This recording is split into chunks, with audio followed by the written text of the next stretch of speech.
El cementerio de Montjuïc de Barcelona se alza sobre la ladera de una montaña que se derrama sobre el mar, un monte considerado sagrado desde hace siglos, faro natural para todos los marineros que llegaban a costas barcelonesas y guardián silencioso de la historia de la ciudad. Ha sido testigo de muchos siglos de magia y de dolor. En sus bosques, ya por el medievo, se escondieron hechiceras y eremitas, y su castillo está maldito. Dicen que a fuerza de contener los gritos y los lamentos de los condenados, cuando se usó como cárcel y se convirtió en uno de los lugares más siniestros y embrujados de la ciudad. Dicen que Gaudí decidió que la Sagrada Familia no sobrepasaría en altura la montaña de Montjuïc porque no quería superar a la obra de Dios. Siempre ha sido un lugar mágico. Ya los antiguos romanos la bautizaron como el Monte de Júpiter, hogar de un antiguo y misterioso dolmen del que aún se desconoce mucho. En la época medieval, sus ermitas fueron utilizadas como refugio místico de algunos eremitas y los judíos alzaron un camposanto. Casualidad o no, un puñado de siglos más tarde, concretamente el 17 de marzo de 1883, se inauguró en ese mismo lugar el cementerio de Montjuïc, también conocido como el cementerio del suroeste. Encajado entre desniveles, el arquitecto catalán Leandre Albareda construyó el camposanto más grande de la ciudad y uno de los más icónicos junto con el del Poblenou. De hecho, el de Montjuïc fue encargado porque el del Poblenou se desbordó, fruto de las constantes epidemias que sufría la ciudad, y ya no se pudo ampliar más. En la actualidad, las cifras de los enterrados crecen día a día. En 2018 había 150.000 sepulturas. Contiene, además, una biblioteca funeraria con un fondo de más de 3.600 libros, una de las más grandes de Europa, dedicada a la muerte. Y también alberga un museo de carrozas fúnebres único en el viejo continente. En él se conservan carrozas como la de Araña, destinada a trasladar a los muertos de la clase obrera, o la Angélica, reservada a los entierros infantiles, o la Estufa, que es con la que se trasladó el féretro de Santiago Rusiñol en procesión por la Rambla. El entierro del pintor y escritor es recordado por ser uno de los más emotivos y multitudinarios de la historia de Barcelona. A principios del siglo XX, las niñas y niños muertos y también las jóvenes vírgenes eran transportadas en carruajes de color blanco. El uso de este tipo de transporte se extendió a partir de 1835, cuando el alcalde de la ciudad prohibió el traslado de los difuntos a pie e impuso la obligación de utilizar carruajes. Se ve que a los barceloneses no les gustó demasiado esta nueva norma. Se conserva el nombre del primer muerto que alojó el cementerio y así consta en su lápida. Fue José Erfón Rodona Riba, un indiano nacido en Mataró que llegó a ser alcalde de Matanzas en Cuba y que fue enterrado tan solo 2 días después de que el cementerio fuese inaugurado.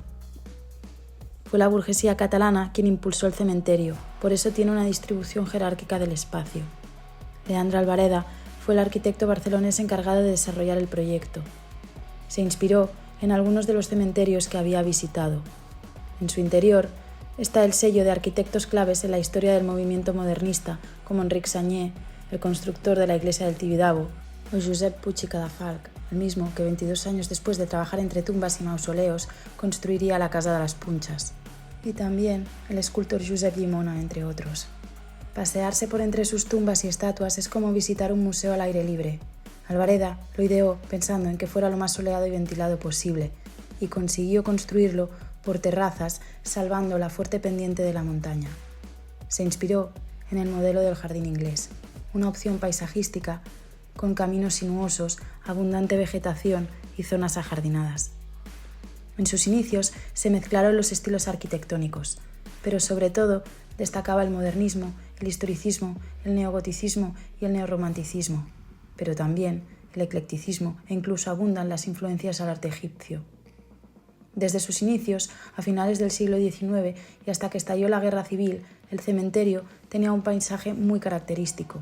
Las paredes de nichos se fundían con los panteones, mausoleos e hipogeos, una mezcla que evidenciaba la diferencia entre las clases sociales.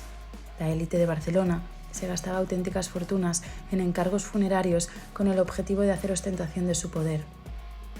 La construcción de un nuevo panteón era noticia en los periódicos y por el Día de Todos los Santos, los barceloneses, después de visitar a sus difuntos, se acercaban curiosos a ver cuáles nuevas edificaciones se habían producido. Si el mausoleo causaba admiración, la reputación de la familia que lo había pagado aumentaba. El panteón de Josep Jané, por ejemplo, construido en estilo neogótico, es uno de los más grandes y monumentales del cementerio. Pertenece a un empresario tabaquero catalán de l'Arboç. Cuando murió, su mujer, Francisca Seicher, una rica criolla de Luisiana, mandó construir el templo funerario. A su par está el de la familia Etmatller, un apellido muy conocido en Barcelona porque tenían una fábrica de chocolate. Teresa, la hija, con motivo de la muerte de su padre, mandó alzar un panteón espectacular en forma de iglesia románica, parecido en tamaño a los diseminados por los Pirineos catalanes y el más alto de la ciudad.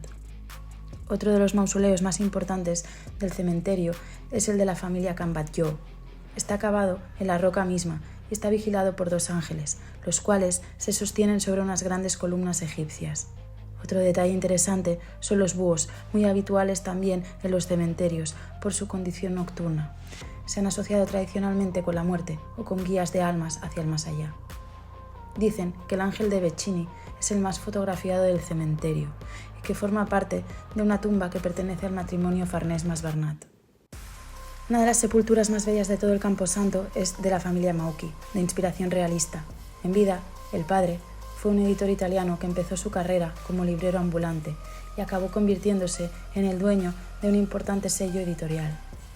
Su estilo responde a una nueva manera de entender la muerte, más íntima y familiar, más romántica y visceral, alejada de la simbología religiosa. En ella figuran 3 niños en lo que parece ser un instante de intimidad familiar. Son los hijos del librero, Isabel, Valentí y Domingo, que murieron muy jóvenes. Ella en 1898 y los 2 chicos en 1912 a los 17 y los 22 años.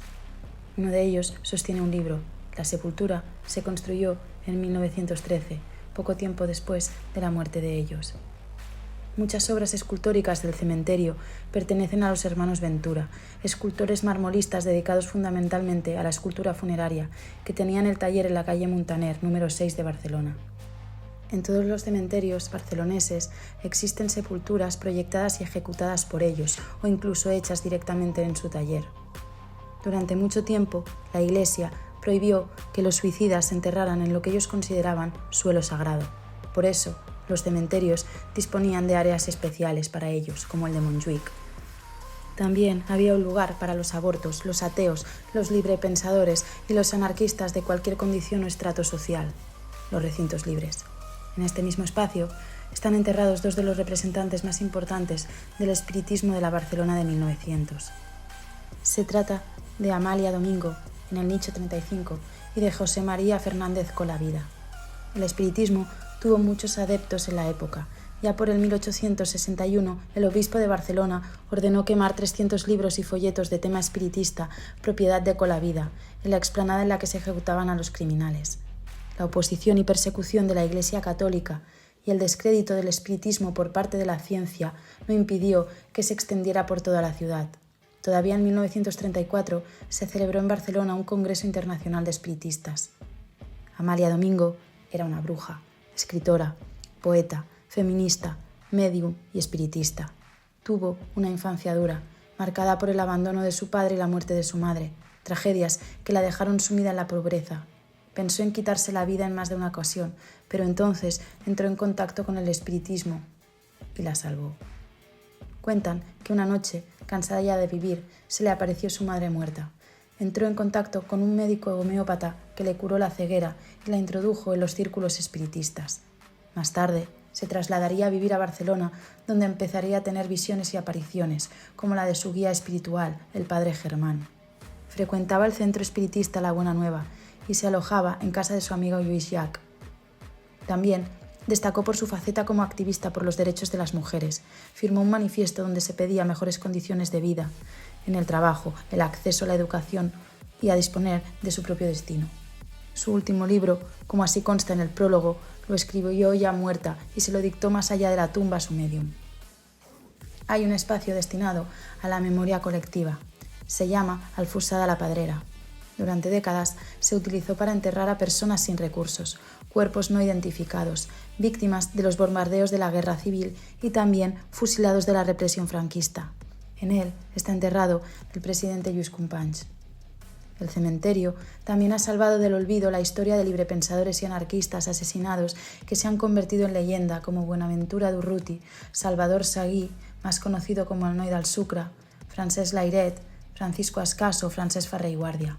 Todos tienen tumbas en su memoria, aunque los restos de algunos de ellos no están ahí, como es el caso de Durruti o Escaso. El paradero de sus huesos es un misterio, como también lo es lo que sucedió la noche en que mataron a Durruti. Hablan de fuego cruzado y de que la estampa de su velorio recordaba un aguafuerte de Goya, una escena trágica y grotesca a la vez. Sobre su tumba, vacía, se lee una frase que él mismo pronunció: «Nosotros llevamos un mundo nuevo en nuestros corazones». Comparte panteón con Francisco Ascaso y Francesc Ferrer i Guàrdia, pedagogo e impulsor de la escuela moderna, denunciado por representantes de la Iglesia Católica y fusilado en el mismo castillo de Montjuïc en 1909. También está Salvador Seguí, el Noi del Sucre, el pintor anarquista que asesinaron de un disparo en la calle y enterraron en Montjuïc en secreto para evitar una revuelta popular contra la patronal.